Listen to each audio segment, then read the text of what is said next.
الحمد للہ رب العالمین والصلاة والسلام علی سید المرسلین خاتم النبیین محمد وآلہ الطاہرین واصحابہ اجمعین۔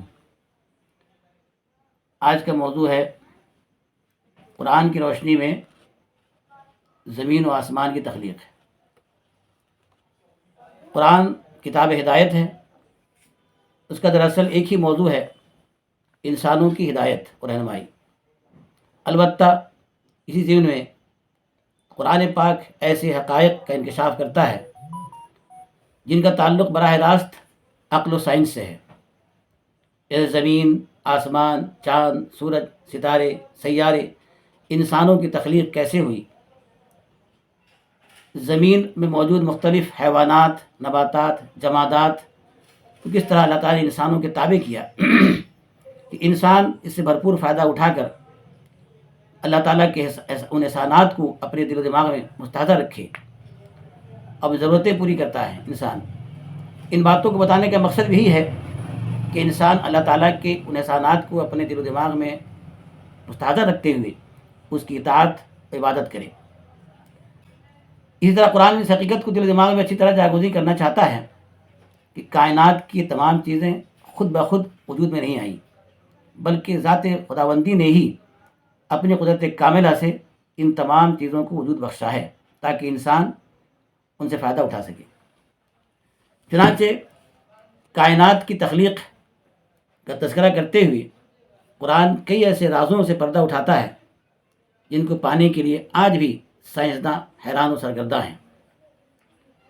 سورہ انبیاء آیت نمبر 30 میں ارشاد باری تعالیٰ ہے، کیا کافر لوگ اس پر غور نہیں کرتے کہ آسمان و زمین دونوں ایک ساتھ جڑے ہوئے تھے، پھر ہم نے ان دونوں کو ایک دوسرے سے الگ کیا اور ہم نے پانی سے ہر زندہ چیز کو پیدا کیا۔ اس آیت سے دو حقیقتیں اشکارہ ہوتی ہیں۔ ایک ہے کہ آسمان، زمین، چاند، سورج، ستارے اور سیارے سب ایک ساتھ ملے ہوئے تھے، اللہ تعالیٰ نے ان سب کو ایک دوسرے سے الگ کر دیا۔ دوسری بات یہ معلوم ہوتی ہے کہ اللہ تعالیٰ نے ان تمام چیزوں کو پانی سے پیدا فرمایا۔ سورہ ہود آیت نمبر 7 میں ہے، آسمانوں اور زمین کو 6 دنوں میں اللہ تعالیٰ نے پیدا فرمایا ہے، جبکہ اس کا عرش پانی پر تھا۔ اس سے بھی دو باتیں معلوم ہوتی ہیں۔ ایک ہے کہ اللہ تعالیٰ نے چاند، سورج، ستارے اور سیارے، زمین وغیرہ ساری کائنات کو 6 دنوں میں پیدا فرمایا۔ دوسری یہ کہ جب ساری کائنات کی تخلیق ہو رہی تھی اس وقت اللہ تعالیٰ کا عرش پانی پر تھا۔ سورہ فصلت آیت نمبر 9 سے 12 تک میں ہے، آپ کہہ دیجئے، کیا تم اللہ تعالیٰ کے انکار کرتے ہو جس نے زمین کو 2 دنوں میں پیدا فرمایا، اور تم دوسروں کو اس کے برابر ساتھ شریک بناتے ہو جبکہ وہی تمام مخلوقات کا رب ہے۔ اور اس نے زمین میں اس کے اوپر پہاڑوں کو بنایا اور اس میں برکت دی اور اس میں غذائیں پیدا کی، کل 4 دنوں میں یہ ساری چیزیں پیدا کر دی۔ پوچھنے والوں کے لیے یہ صحیح بات ہے۔ پھر وہ آسمانوں کی طرف متوجہ ہوا جبکہ وہ دھواں تھا، تو آسمان اور زمین سے کہا کہ دونوں خوشی خوشی یا ناگواری کے ساتھ آ جاؤ۔ ان دونوں نے کہا ہم فرمانبردار بن کر آ گئے۔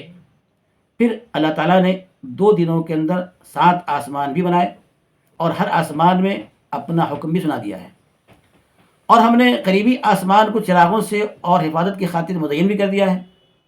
یہ زبردست طاقت والے اور علم والے کا اندازہ ہے۔ ان آیتوں سے کئی حقائق سامنے آتے ہیں۔ نمبر 1، اللہ تعالیٰ نے زمین کو 2 دنوں میں پیدا فرمایا۔ نمبر 2، زمین میں پہاڑوں اور نباتات کو پیدا فرمایا 2 دنوں کے اندر، گویا زمین کے اندر جمادات اور نباتات کو کل 4 دنوں میں پیدا فرمایا۔ نمبر 3، جب آسمانوں کی تخلیق ہوئی تو وہاں صرف دھواں تھا۔ نمبر 4، آسمانوں کی تخلیق بھی 2 دنوں میں ہوئی ہے۔ نمبر 5، اللہ تعالیٰ نے 7 آسمان بنائے۔ نمبر 6، ستارے جو جھلملاتے نظر آتے ہیں وہ سب قریبی آسمان میں ہیں، یعنی پہلے آسمان میں ہیں۔ نمبر 7، ان ستاروں کی تخلیق کے 3 مقاصد ہیں۔ نمبر 1، آسمان کی خوشنمائی اور تزئین کاری کی خاطر۔ نمبر 2، تاریک راتوں میں چراغوں کی طرح روشنی فراہم کرنے کے لیے۔ نمبر 3 حفاظت کی خاطر۔ سورہ بقرہ آیت نمبر 29 میں ہے، وہی ہے جس نے زمین میں موجود تمام چیزوں کو تمہارے فائدے کے لیے پیدا فرمایا، پھر وہ آسمان کی طرف بھی متوجہ ہوا ہے۔ آسمان 7 آسمانوں کو برابر کر کے پیدا فرمایا ہے، وہ ہر چیز کو اچھی طرح جانتا ہے۔ اس آیت سے معلوم ہوا کہ زمین میں جتنی چیزیں اللہ تعالیٰ نے پیدا فرمائی ہیں وہ سب انسانوں کے فائدے کے لیے ہیں۔ چنانچہ جمادات میں سے سونا، چاندی، ہیرا جواہرات، چاندی، تانبا، پیتل، لوہا، کوئلہ، پیٹرول، ڈیزل، گیس وغیرہ بے شمار معدنیات وہ انسان زمین کے اندر سے نکال کر فائدہ اٹھاتا ہے۔ نباتات میں سے درخت، پیڑ، پودے ہزاروں قسم کے ایسے پیدا فرمائے جن کے پھلوں سے، دانوں سے اور بیجوں سے انسان اپنی غذائی ضرورتیں پوری کرتا ہے۔ اور بڑے بڑے تناور درختوں کو سایہ حاصل کرنے کے لیے پیدا فرمایا، ان سے انسان سایہ حاصل کرتا ہے، اور ساتھ ساتھ تعمیرات کے لیے بھی استعمال کرتا ہے اور جلانے کے لیے استعمال کرتا ہے لکڑیوں کو۔ بہت سارے پودوں کی جڑوں اور پتوں سے، پھولوں سے دوائیں تیار کی جاتی ہیں، ان سے انسان بیماریوں کے علاج کرواتا ہے۔ حیوانات میں سے درندے، چرندے، پرندے، کیڑے مکوڑے، حشرات الارض، مچھلیاں اور سمندری مخلوقات وغیرہ لاکھوں اقسام کے جانور مخلوقات بھی انسانوں کے فائدے کے لیے اللہ تعالیٰ نے پیدا فرمائے ہیں۔ بعض جانوروں کو انسان پالتا بھی ہے اور پالتو جانور کہلاتے ہیں، اور پھر ان میں سے بعض کو سواری کے لیے استعمال کرتا ہے، بعض میں کھیت جوتنے کے لیے استعمال کرتا ہے، اور بعض سے دودھ اور گوشت حاصل کر کے اپنی ضرورتیں پوری کرتا ہے۔ اب یہ سوال پیدا ہوتا ہے کہ چرندے، مچھلیاں تو ٹھیک ہے، ان سے واضح طور پر انسان کو فائدہ حاصل ہوتا ہے، لیکن درندوں، پرندوں، کیڑے مکوڑوں، حشرات الارض اور سمندری مخلوقات سے انسانوں کو کیا فائدہ ملتا ہے؟ بظاہر تو ایسا لگتا ہے کہ بعض جانوروں سے انسانوں کو نقصان پہنچتا ہے۔ شیر، چیتا، بھیڑیا وغیرہ تو انسانوں کو پھاڑ کھاتے ہیں۔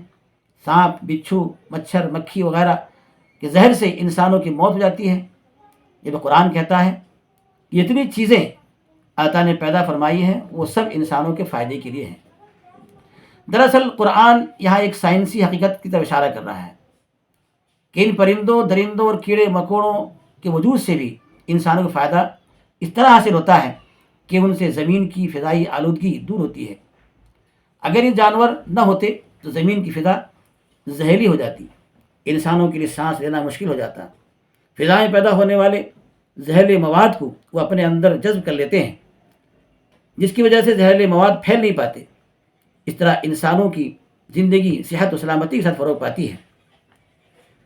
اس طرح کچھ لوگوں کے ان سے نقصان پہنچ سکتا ہے، ممکن ہے کچھ لوگوں کو اسے نقصان پہنچ جائے، لیکن عمومی اعتبار سے ان کا وجود انسانوں کے لیے خیر و فائدے کا باعث ہے۔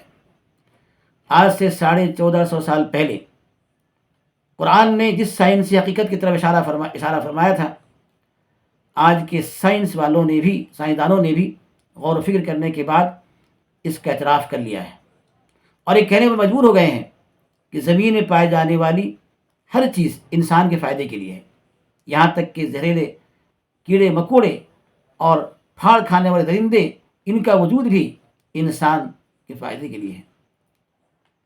آج بین الاقوامی طور پر اور ملکی سطح پر بھی ہر جنگلی جانوروں کے تحفظ کی خاطر قانون بنایا گیا ہے، جس کے تحت جنگلی جانوروں کے شکار کو قابل سزا جرم قرار دیا گیا ہے۔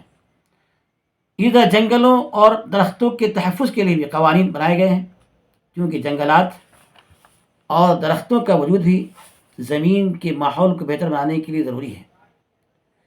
سورہ طلاق آیت نمبر 12 میں ہے، اللہ وہی ہے جس نے 7 آسمانوں کو پیدا فرمایا اور زمین میں سے بھی انہی کے مثل پیدا فرمایا۔ اس آیت سے معلوم ہوتا ہے کہ 7 آسمانوں کے ساتھ ساتھ 7 زمینیں بھی اللہ تعالیٰ نے پیدا فرمائی ہیں۔ قرآن نے کائنات میں 7 آسمانوں اور 7 زمینوں کے وجود کی خبر دی ہے۔ وہ ایسی خبر ہے، سائنسی حقیقت سے اس کا بہت گہرا تعلق ہے، لیکن آج تک سائنسداں ہیں وہ آج تک اس تک رسائی حاصل نہیں کر سکے۔ کہ کہاں ہے وہ آسمان اور زمین. ہو سکتا ہے کہ آج نہیں تو کل اس کا ادراک کر لیں گے، لیکن کوئی انسان اس کا ادراک کرے یا نہ کرے، ہمارا 100% یقین ہے کہ قرآن کی بتائی ہوئی بات 100% صحیح ہے. آسمان بھی ساتھ ہیں اور زمین بھی ساتھ ہے. ایک زمین یہ ہے اس میں ہم رہتے ہیں، اس کے علاوہ 6 مزید زمینیں ایسی ہیں جو ہماری نگاہوں سے اوجھل ہیں. اسی طرح ایک آسمان وہ ہے جو ہمیں دکھائی دیتا ہے. یہ چاند، سورج، ستارے اور سیارے، یہ سب کے سب پہلے آسمان ہی میں ہیں، جیسا قرآن میں ہے. اللہ تعالیٰ نے قریبی آسمان کو ستاروں سے مزین کیا ہے، جبکہ ستارے اور سیارے زمین سے لاکھوں اربوں کھربوں میل کے فاصلے پر ہیں. کائنات اتنی وسیع ہے کہ اس کا اندازہ لگانا بھی انسان کے لیے مشکل ہے. آج کی ویڈیو میں بس اسی پر اکتفا کرتے ہیں، پھر اسی سے متعلق چند اور باتیں ہیں جو بعد میں پھر دوسرے ویڈیو میں بیان کی جائیں گی.